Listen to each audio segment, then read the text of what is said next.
where I am lacking, God will always provide. And maybe it's not in the ways that you think, but God is also able to not only be our father. You know, we often think of him in masculine terms, but he can also be my mother. And he has been a mother to me in the darkest moments. And God as my redeemer is so huge for me because of the ways that he's redeemed everything surrounding motherhood in my life.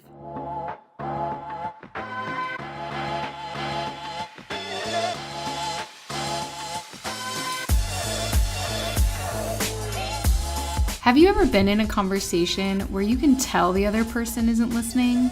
It happens all the time. We all need to grow in our listening skills, especially when it comes to faith-based conversations. Jesus had this teaching. He'd often say, "Whoever has ears to hear, let them hear." Jesus can actually teach us how to listen to him and to others so that people become curious about who he is. Ears to Speak is about inspiring spiritual curiosity through listening. We're your hosts, Maddison And Jessica Leapfick.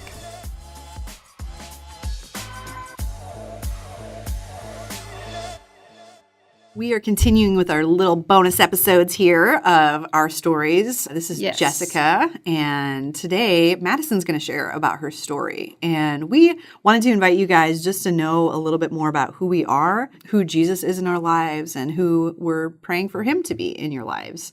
And so Madison's just going to share some defining moments and stories from her life of where you've just seen God show up in some pretty amazing ways. And so we hope this encourages you and challenges you. And we just really believe that when we're vulnerable and share parts of our lives, it gives others freedom to do the same. And so we hope that that's true of you.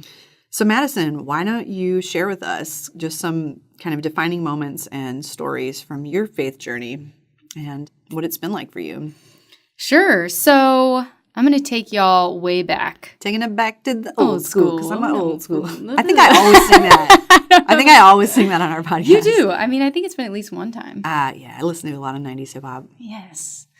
So I'm going to take it back to when I was 3. Okay. And I have this vivid memory of being at my grandma's house and my parents are fighting. And my parents couldn't get anywhere in the conversation, and particularly my dad couldn't get anywhere with my mom. She was being quite difficult, and he actually had to call the police to come and mediate and force her to leave. And at the time, shortly after my parents got a divorce, and I felt like it was what all families did. I felt like everybody's parents get a divorce, and this is just normal. Yeah. So when I was a kid, it didn't feel like, oh, poor me. It didn't feel like, man, we're so weird. Yeah. So looking back now that I'm older, it really was my first encounter with the brokenness in my family. Yeah. That moment where I can look back and see that that was when I started losing my mom. And from there, my mom's life really kind of spiraled out of control. So my dad got custody of us, and my mom turned to drugs and became an addict. Oh, my gosh, yeah. And she got in a lot of legal trouble. And so my whole childhood was my mom being in and out of jail. And she would pop into our lives here and there when she was out of jail on probation. And I remember feeling happy to see her. Yeah. Because she was my mama. Right. But then soon enough, she would be out of our lives, breaking promises, and right back in jail because of this addiction that she had. And, you know, I dealt with that as a kid in some healthy and unhealthy ways. I responded with anger. I was the angry one. Yeah. I also felt a lot of shame because, you know, people ask a lot of questions. Sure, they want to know about your mom and tell me about your family and... And like, why do you live with your dad? You know, where does your mom live? And I remember I would lie about it a lot because I was embarrassed. Yeah. I was embarrassed that my mom was in jail. What kid wants to tell people that about their mom? That's hard. And I was constantly jealous of my friends who were really close with their mothers and would say like, oh, my mom's my best friend. Yeah. Like I always wanted to say like, I'm going to call my mom because I got an A on my test or like, I got my heart broken. Like my boyfriend broke up with me. Like I'm going to call my mom and cry to her. Yeah. You know, I didn't have that. Yeah. And even though my dad got remarried and him and my stepmom raised me and my siblings, it's just not the same. And my stepmom was a great mother to me and raised us, but there really wasn't that nurturing, that kind of heart connection. That heart connection that comes from a birth mother. Yeah. And my dad was actually very nurturing and like he would braid our hair before school, before he got remarried and all of that. So yeah, I have really fond memories of him. But growing up, my biggest fear was that I wouldn't be able to be a good mom because I didn't have my mom there for me, nurturing me to kind of create those qualities in me. Yeah. So I look back and I experienced that loss. Like my mom was a huge loss in my life and I lost her to a drug addiction. And you have these thoughts of, am I not good enough for you? Right. Do you not love me enough that you're going to choose drugs over me? Yeah, you start to blame yourself and kind of turn it into what did I do? Yeah. Yeah, it's easy for kids to do that. It is. Like kids don't understand. Right. And, you know, I even as a 31-year-old struggle with that. Yeah. Like, really, you're going to choose this thing over having a relationship with your kid. Yeah. And I know now, after educating myself about addiction, that it is it's not a choice. That's a whole nother whole nother ballgame. Addiction takes over. And even if she wanted to choose to be a mom, like because she had that addiction, she couldn't choose at that point. It was controlling her. Yeah. So growing up, I feel like my mom was a loss in motherhood, but then my redemption was my stepmom in a lot of ways. And kind of skipping further to adulthood and getting a job here at Stonecroft, another part of the redemption that I've experienced inside being mothered is the women that work here. So we have older women here at Stonecroft who have mentored me and have been a mom to me. Yeah. And one woman that God specifically placed in my life is our boss, Doris. And shout out to Doris. She, has been the mom I always wanted. Yeah. And could just cry thinking about her and how incredible it is that she's not my mom, obviously, but she's a gift from God to say, I see you and I see the lack in your heart from not having a mom that you always wanted, but I'm going to give you somebody. Yeah. And she may not have birthed you, but I knew that she would fill some of that for you. Yeah. And like how incredible of a God he is to do that. Yeah. I have experienced over the last few years another loss with my stepmom. So because of the situation being pretty delicate right now in our family, she's struggling with some of her own issues, and it has been a pretty big disappointment for me. And that feels pretty heavy and like a loss, another loss in motherhood. A redeeming part, again, for me has been becoming a mom myself. With your super cute baby. Oh, my gosh. So when I was pregnant, Caleb and I thought we were having a boy. And, you know, people have their guesses, and everyone would always be like, you're having a son. And they dangle the locket over your belly to see how it spins. All the wives' tales. Yeah. And so when we got the sonogram and found out we were having a girl, it was, like, kind of disappointing, I think, for him. But for me, it was God's way of saying, like, this is the daughter-mother relationship that you are going to have that you always wanted. Yeah. And Flora is 8 months old, and when I look at her, it's this insane connection that I have with her, and I don't think that I would be able to experienced that connection with her if I hadn't lost my mom. Yeah. That you can see so much of the love you have for her and just treasuring what you have. Yeah, and what I'll get to have with her. Like, I get to be the mommy to her that I never had. And she won't have to know what it's like to not have a mom around. And the incredible part about being her mom is God has shown me, just because you missed out on your mom, look at you. Yeah. Like, you are so nurturing. Yeah. And you are such a good mom. Yep. And it's because of me that you are the way that you are, not because of what you lacked in the world. Yep. Not because you didn't get what you wanted or needed when you were young, but because I am here and giving you what you need. Yeah.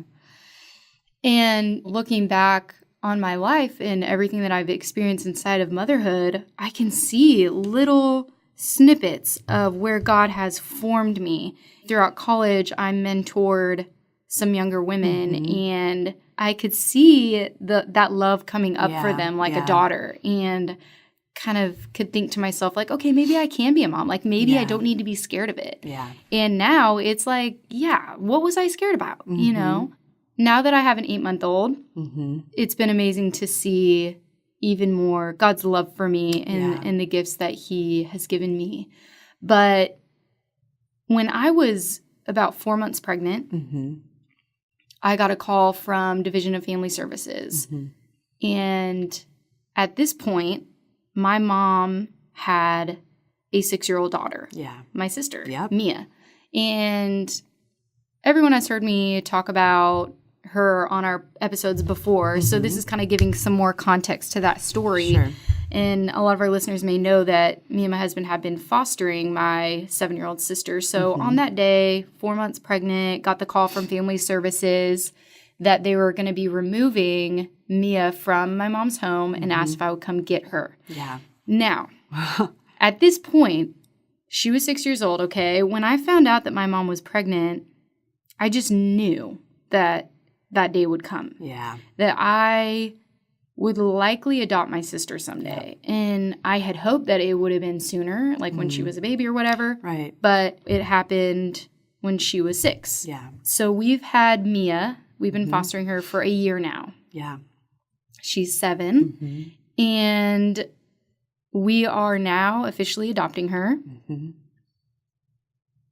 So it feels like I just can't believe that my life has come full circle to now where I am hoping that I can be the redemption for Mia's loss from the same mom. That you experienced that in your life, but you can change her story. Yeah. Yeah. And now I'm going to be feeling what my dad was feeling when he got custody of me and my siblings, in a way, because in a perfect world, kids should be raised by their birth moms and their birth dads. Yeah. But we do live in a broken world. Yeah. And so now me and my husband are moving into this transition of adopting Mia. And so we have 2 kids, and it's hard. But I know that this is what God wants us to do. And like I said, I'm hoping to be that redeeming person in Mia's life. And my relationship with my mom right now is, I would say, non-existent, especially from moving into the role that I'm in now, where I'm basically like, I'm taking your kid from you. Yeah. And it's for Mia's good. It's better for her that she's not with my mom for a lot of reasons, but we're just walking it out. We're sticking it out. We're moving forward, and I pray for my mom. I hope that we can see a miracle in her someday. I don't necessarily expect that. But in all of this, I just see God as my redeemer, and how he takes something that seems sucky and brings beautiful things out of it, great things out of it, and says, like, even though you experienced what you shouldn't have experienced, like, I'm going to take it and make it great. And I'm going to redeem it. And you're going to be closer to me because of it. And you're going to experience love that you wouldn't have experienced otherwise. Yeah. So I know that a lot of people out there have mommy and daddy issues. You know, every family has their stuff. Every family has their drama. And if you don't, like, it's coming. Blessings. It's coming, people. It's inevitable. But I just really want to be an advocate for people to also get counseling. I've done a lot of work and still have work to do, but I'm really an advocate for counseling and to really seek out healing. I have had to just be really open and honest before my husband and counselors about how this has affected my life. And it's painful to turn towards those things. It's not fun. It's not easy. I mean, it takes a long time to work through a lot of painful things that have happened in your life. But in turning towards the painful things, you can experience healing. And I've experienced healing. Like, there are definitely days when I still get down about it, you know, where I wish that I could still know my mom, because I can remember times before her addiction. Actually, I didn't mention this before, but it turned into some mental illness. So she has mental illness now, and it's nearly impossible to have a productive conversation with her. But I do remember days when I felt like I knew who she was. And she was witty and sweet and kind and smart. Like, she owned her own business and was very driven. So I can see ways that I've taken on some of her great traits, and I can be thankful for that. And I wouldn't be able to say that if God hadn't healed me and helped me to you just have forgive her in a lot of ways. Have that resentment or anger. Instead of forgiveness.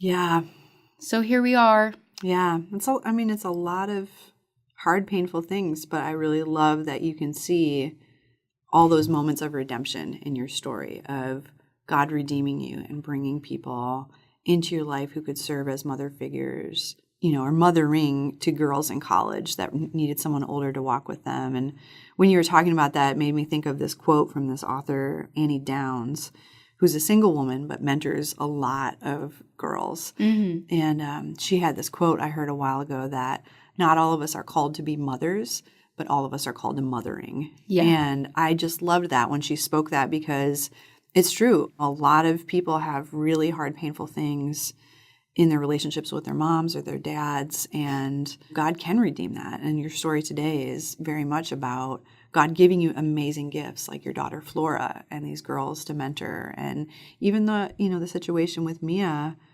it's different than you would have wanted, but God is showing you that he's the source of love for you, and he can even use us in his redemption story for other people, which is just incredible.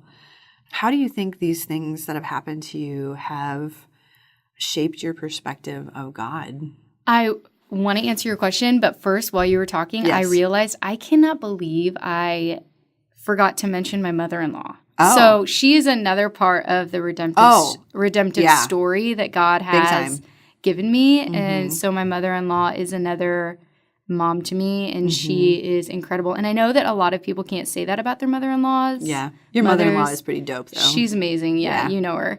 But what I respect about her the most is she's had her fair share of struggles, but she's done the work. Like, she's put in the hours in counseling and has healed from it, and is a very nurturing person to me, and am so thankful for her in my life. It's amazing. I feel like I lost my birth mom, but God has given me so many mothers in my life. So what has this taught me about God? How has it shaped your perspective of God and who he is? I think that for me, it's this truth that in our lack, in what we feel like has been taken away from us, God will make up for it. Maybe that's not true for every situation. Like, I don't want to put that false idea out there that, like, oh, God will always come through in the ways that you want him to. But in looking at my life, if I wouldn't have sat down and kind of sketched out the losses in my life and then where God has redeemed it, I wouldn't be able to give that credit to God. And it all goes to God, because I can't take care of myself in that way. By having an absent mother. That's right. And so I think where I am lacking, God will always provide. And maybe it's not in the ways that you think, but God is also able to not only be our father, you know, we often think of him in masculine terms, but he can also be my mother. And he has been a mother to me in the darkest moments. And he's also taken the ways that I want to respond in anger. Like when I was a kid, my dad bought me a punching bag because I had so much anger. That's really smart. So he bought me a punching bag, and it helped me. But God has taken this anger that I used to have, and he has softened it. And I can have a tendency to want to respond that way still to this day, but only God can take something destructive, like what anger can do, and channel it and turn it for what he wants to do with it. So God as my redeemer is so huge for me because of the ways that he's redeemed everything surrounding motherhood in my life.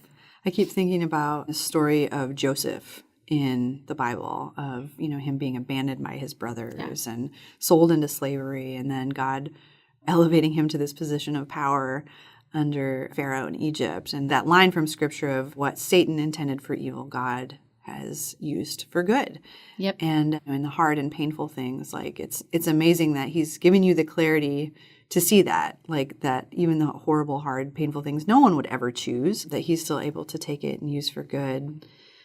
What would you say to people listening that might resonate with your story, of just to encourage them, like if they're in the midst of that? There's a lot of us walking around with anger about what happened in our childhood, of things that have been done or haven't been done, and things we wish were different, and, you know, a story we wish we could get ourselves out of. So what encouragement would you have for people listening that might find themselves in that place that you were years ago, of just feeling kind of angry and resentful? That's good. Wishing things were different.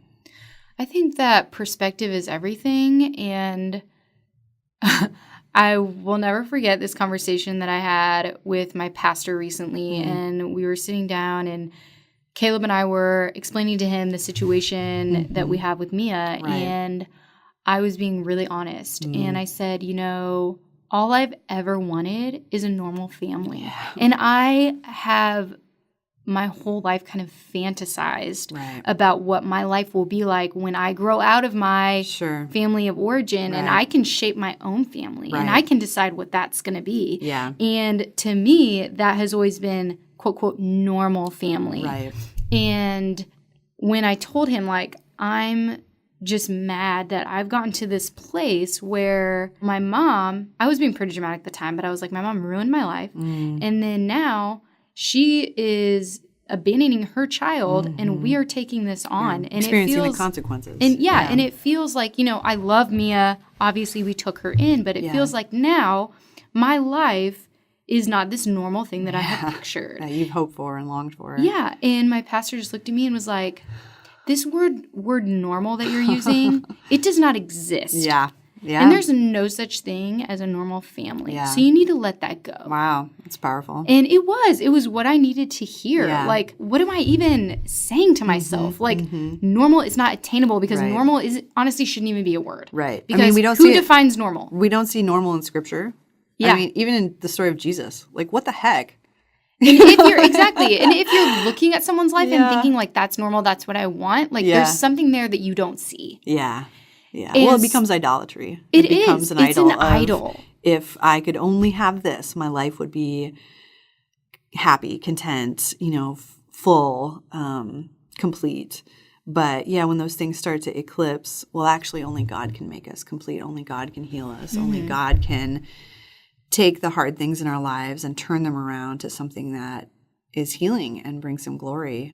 And families are hard. Like, there's bound to be at least one person in your family that you're like, I could do without you, my family. But we don't choose the families that we're born into. And even though it's really hard, I can look at my life and my family, and there's so many things I can be thankful for. Like me and my siblings, we are tight. You guys are so tight. We're tight. And because we've been through a lot of crap together. And so wishing away the pain and wishing away all the bad stuff, it would also wish away the closeness, because you don't get that closeness without going through hard stuff. And so I guess my encouragement would be, just stick it out. Yeah. And you don't have to fix it. Mm-hmm. And you don't have to be the one to step in and try to control it, because that's what I try to do. Yeah. For years, I tried to control taking me away. You were really, like when we first met, you were really torn up, just being so concerned. I mean, rightfully so. Right. There was reason to be concerned, but you felt like, what am I supposed to do here? I can't control the situation. And now it's like, of course, like God is the one who is controlling things. And honestly, it's the opposite of what our society tells us. Like, you need to get in there and do something. Like, you need to control this, make it happen. Yeah, be the boss. Make it happen. And that's my personality. Like, I want to get in there and make it happen. And I am not afraid of confrontation. And so, I think knowing when to speak up and do what you know is right, but also knowing when to sit back and let God do his thing, because he's God. I think boundaries are huge. You know, when I married my husband, I had to take a hard look at the ways that I have really unhealthy boundaries in my family, and how I was really the glue in my family. And that's not okay, because that's being God for them. Yeah. So it's hard to realize. Drawing those boundaries and saying, like, you know what? This is where I'm going to stand. And I know that may upset you, but you got your own ish and you need to work through it. And I can't fix it. And I can't fix it. And I can't fix you. And thank God, because it wouldn't be fixing. Right. So we all have issues that we need to work through. Get counseling if you need to get counseling. Don't be afraid of that, because you won't ever regret it. Yeah. And be vulnerable with people, because every time I've shared my story, which is still so scary to this day. Feels really scary. Honestly, I'm an open book. I'll tell you anything you want to know about me. Anytime I do, someone can always relate. Yeah. Like, and it's amazing, because that's what makes us closer. Like, hey, my mom's like this too, or my dad was like this, or my aunt's like this, or whatever. So don't be afraid of that. Yeah, that's great. I think that's a good encouragement of, you don't need to be afraid, because God is with you in it. And he's with you in the healing process. He's with you in the brokenness. And thank you for sharing, Maddison. I really appreciate how open and vulnerable you were. I know it's really scary to share these parts of life. And just to be honest with you guys that are listening, this felt really scary for Maddison and I to both do this. But we know that God brings healing as we share our stories, and we bring the things that have been maybe secret or shameful into the light. I just think about the scripture, like, in him there's no darkness, and he is light, and he brings light to the darkness. And so we're praying and hoping for that for each of you that are listening, that have, subscribed or downloaded, that God would just bring freedom and healing into your life, and that you would believe and trust that he can rewrite your story. Amen. Thank you for listening to Ears to Speak today. If you liked what you heard, please go and subscribe to our podcast, review it, share it with a friend, and we would love it. Show us some love. And if you want to get in contact with us, if you have any questions about the show, just want to drop us an encouraging note or a critical note. A critical note. We receive those too.